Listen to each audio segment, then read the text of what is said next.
Bonjour à toutes et à tous, c'est Amelia Castanea. Je m'apprête à réaliser votre tirage quotidien pour cette journée du jeudi 13 mars 2025 à l'aide de l'oracle des Médéors que j'ai choisi de vous présenter pour toute cette deuxième semaine du mois de mars. Je vous propose un tirage à 5 cartes, tirage qui, je l'espère, va nous donner quelques pistes, quelques conseils quant à cette journée du jeudi 13 mars 2025. Alors, avant de commencer, et traditionnellement, je vais utiliser The Book of Answers que je vais ouvrir au hasard pour qu'on puisse lire le petit message du jour. Ça sera cette page-ci. Peut-être, mais quand tu seras plus âgé. Alors peut-être, c'est déjà le mot qui va me sauter tout de suite aux yeux. Donc a priori, si vous avez des questionnements, est-ce que quelque chose va se produire, etc. C'est peut-être. Voilà. Pour l'instant, en tout cas, la certitude n'est pas là. Donc c'est ni oui, ni non, c'est peut-être. Voilà. Et on vous dit clairement d'attendre. Alors, lorsque le livre des réponses dit quand tu seras plus âgé, ça ne veut pas forcément dire qu'il faille attendre des années, bien évidemment.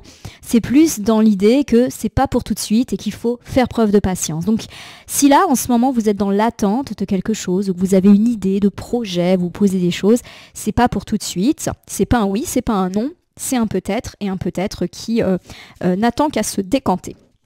Voilà, on verra s'il y a des choses qui ressortent. En tout cas, j'ai deux cartes volontaires qui viennent de sortir. On les interprétera juste après la coupe des énergies. En tout cas, je bats mes cartes en pensant bien à vous, ma consultante, mon consultant. J'espère que vous allez toutes et tous bien. Allez, c'est parti, coupe des énergies pour voir dans quel état d'esprit nous nous situons au moment où nous regardons cette vidéo. On commence ici avec la carte de la transformation. Elle est inversée.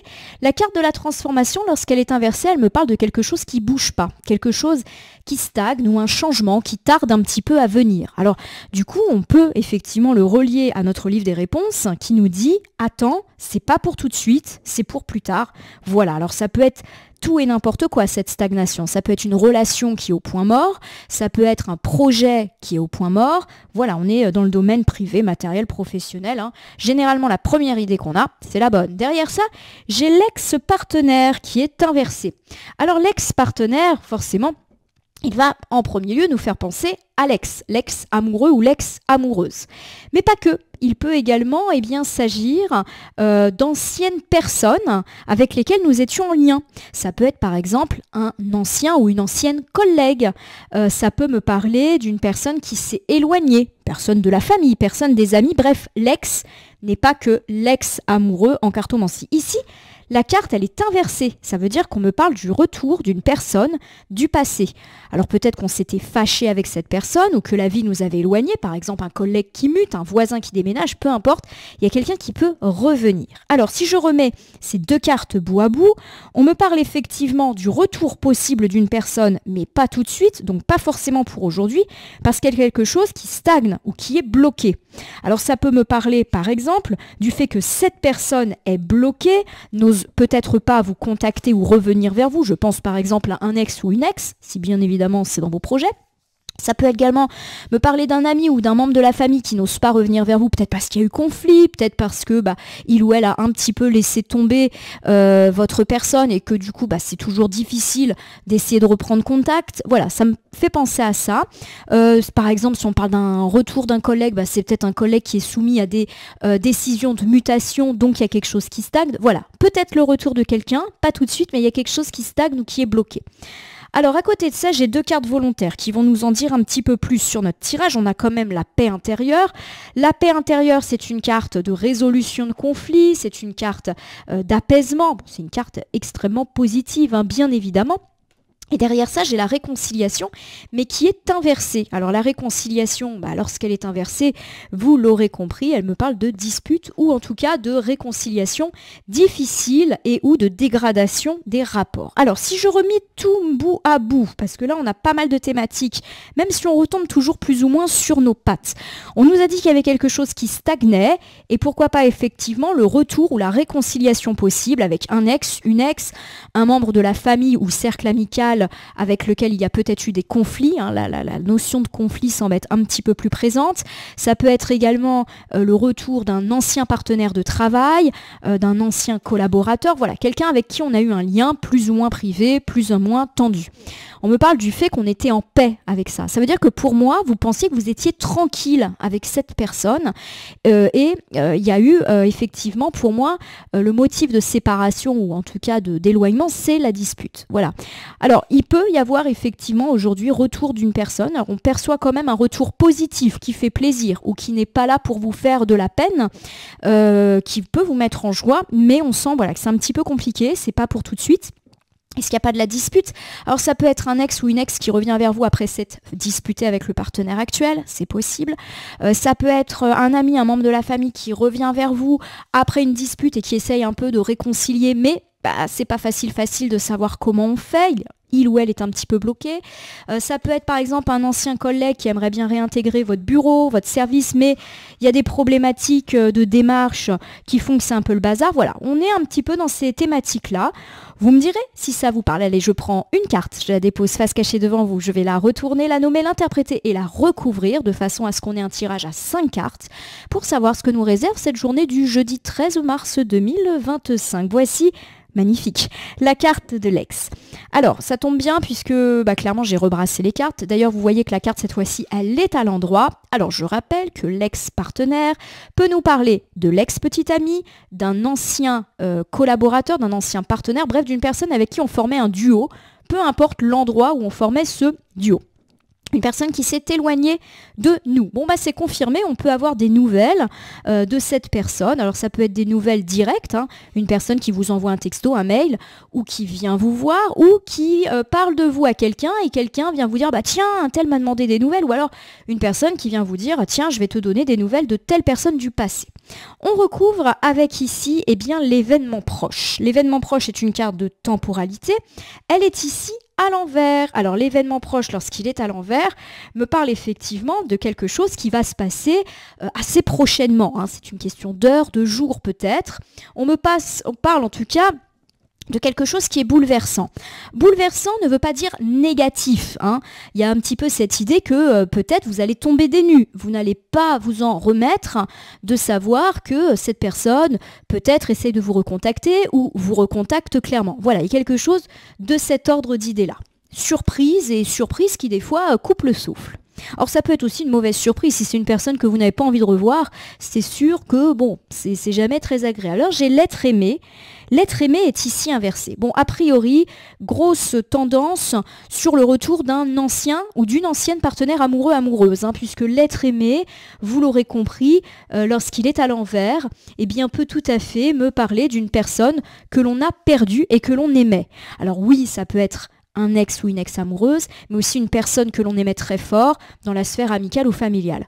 Donc, à mon avis, l'hypothèse que ce soit un collègue ou un voisin est quand même assez mineure. Donc, pourquoi pas le retour d'une personne perdue?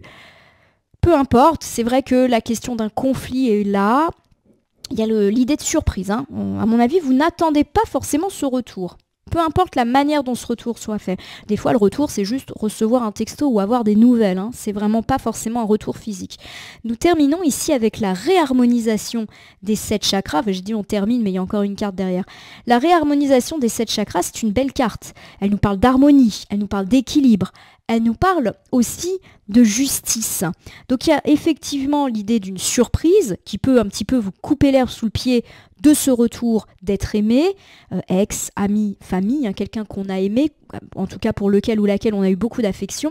Et il y a une question d'équilibre. Alors ça peut être cette personne qui est beaucoup plus équilibrée qu'autrefois et qui peut-être vient faire son mea culpa. On peut être là-dedans. Hein. La réharmonisation des 7 chakras ne vous concerne pas forcément vous, mais peut concerner cet ex-partenaire qui revient beaucoup plus zen, beaucoup plus cool qu'autrefois. Nous terminons avec la dernière carte cette fois-ci, avec l'apaisement des émotions. Forcément, ce qui va me marquer là, c'est le mot apaisement. Donc une personne qui s'est peut-être apaisée. Donc s'il y avait eu du conflit, déjà le conflit est apaisé, la colère, la rancœur de cette personne est apaisée et c'est peut-être pour ça qu'elle tente un retour vers vous et c'est un retour qui ne semble pas non plus vous déplaire, même si ce retour peut bien évidemment vous décontenancer dans un premier temps. Alors on va refaire ici un petit bilan de cette journée du jeudi 13 mars 2023. Thématique, on va dire numéro 1, retour d'une personne perdue et d'une personne qui semblait plutôt proche de nous. Alors en effet, on me parle bien d'un ex-partenaire, ex-amoureux, ex-ami, ex-personne dans la famille, qui peut effectivement revenir dans les jours à venir, dans les heures à venir, peut-être d'ailleurs que ça s'est déjà produit. Il y a quand même l'effet, waouh, surprise. Voilà, c'était vraiment quelque chose qui n'était pas attendu, peut-être même que vous allez ne pas être bien de ce retour en vous disant mais qu'est-ce que c'est que ça, surtout s'il y a eu un conflit, une dispute, des fois on perçoit d'un mauvais œil ce genre de retour en se disant qu'est-ce que il ou elle veut encore m'enquiquiner. On me parle en tout cas d'une personne que l'on a bel et bien perdue, alors ça peut être sur fond de conflit ou sur la vie qui fait qu'on se sépare, mais le conflit est quand même présent en tout cas dans les cartes. On me parle en tout cas d'une personne qui est davantage équilibrée, qui vient en paix et qui en tout cas s'il y avait de la colère, de la rancœur, de la jalousie, peu importe, à apaiser ses sentiments négatifs et à mon sens revient avec de bonnes intentions et pourquoi pas dans l'idée d'une seconde chance ou d'une harmonisation des projets. Donc voilà, c'est le tirage du jour tel que je l'entends aujourd'hui. Dites-moi en commentaire si ça vous parle, si ça vous parle pas du tout. Voilà. Alors on va terminer avec un petit oracle. Vous connaissez ma façon de conclure. Je prends un petit oracle au hasard dans mon meuble, je ne regarde pas. Pour aujourd'hui du coup, ça sera le petit oracle de l'intuition. Je vais battre les cartes et ne laisser que là où les cartes volontaires s'exprimer, hop là, pour que nous ayons une piste, une conclusion ou un conseil supplémentaire quant à ce tirage du jeudi 13 mars 2023, 4, 5, 2025. Excusez-moi, en ce moment, j'arrête pas de lapsuser en disant 2023 alors qu'on est en 2025. Je ne sais pas pourquoi. Allez, c'est parti, j'ai l'hypersensibilité. Bon, je vous fais la lecture. Écoute en priorité tes besoins et ton rythme et tu sauras mieux te protéger. Ta grande faculté de ressenti devient ainsi une force et elle se met à ton service. Bon. Pour moi, l'hypersensibilité est en lien avec le côté surprenant de ce retour auquel peut-être vous n'êtes ni préparé et ni prêt également en termes d'accueil. Surtout si c'est une personne qui vous a trahi, déçu ou avec laquelle il y a eu de la déception. On n'est pas toujours très content de revoir le passé ressurgir. On voit que ça va vous faire quelque chose. L'hypersensibilité me parle du fait que ça va réveiller peut-être certains sentiments et pas forcément les sentiments les plus confortables. J'ai la carte du soleil, c'est de toujours très très bon augure d'avoir un soleil dans un tirage, c'est toujours garant de réussite, de succès, de joie. Ces rayons illuminent mon âme, ton cœur, et tu renoues avec l'énergie de ton père intérieur, relié à ta nature solaire, ta vraie puissance s'étend sur le monde. C'est pour ça que je ne crains pas un retour négatif. Le soleil va plutôt dans le sens d'un retour positif. On me parle de renouer, donc pourquoi pas de réconciliation ou d'une personne qui souhaite renouer avec vous. En tout cas, je vous souhaite, si retour il y a, bien que ce soit un retour positif, un retour heureux et qui vous fasse plaisir. Voilà ma consultante, mon consultant. J'espère que ce tirage du jour vous aura parlé. Si c'est le cas, n'hésitez pas à vous abonner à ma chaîne YouTube La Corneille et le Renard Voyance Cartomancie, à me laisser un commentaire pour me dire ce qui vous a parlé, moins parlé ou même pas du tout parlé dans ce petit tirage. Je vous rappelle que mes tirages sont généraux, par conséquent ils ne peuvent pas parler à tout le monde. Ne prenez que ce qui résonne en vous. De même, si certaines cartes ou interprétations vous paraissent floues à l'instant T, elles peuvent trouver plus de sens et de pertinence dans les heures ou dans les 2-3 jours avant ou après votre visionnage de tirage, les temporalités étant assez souples en cartomancie. N'hésitez pas à cliquer sur la cloche pour vous tenir informé de mes actus et recevoir le petit résumé du jour la veille au soir. Et enfin, je vous rappelle qu'il n'appartient à aucune carte, aucun tirage ni aucun cartomancien de vous dire ce que vous avez à faire ou pas. Vous bénéficiez de votre libre arbitre et il convient de l'utiliser à bon escient dès lors que vous consultez des voyances et guidances, que ce soit sur ma chaîne ou partout ailleurs. Ma consultante, mon consultant, je vais vous souhaiter une excellente journée du jeudi. Puissiez-vous accueillir positivement cet éventuel retour. En tout cas, c'est tout ce que je vous souhaite. Je vous remercie pour votre écoute et fidélité et on se dit à demain pour le tirage du vendredi.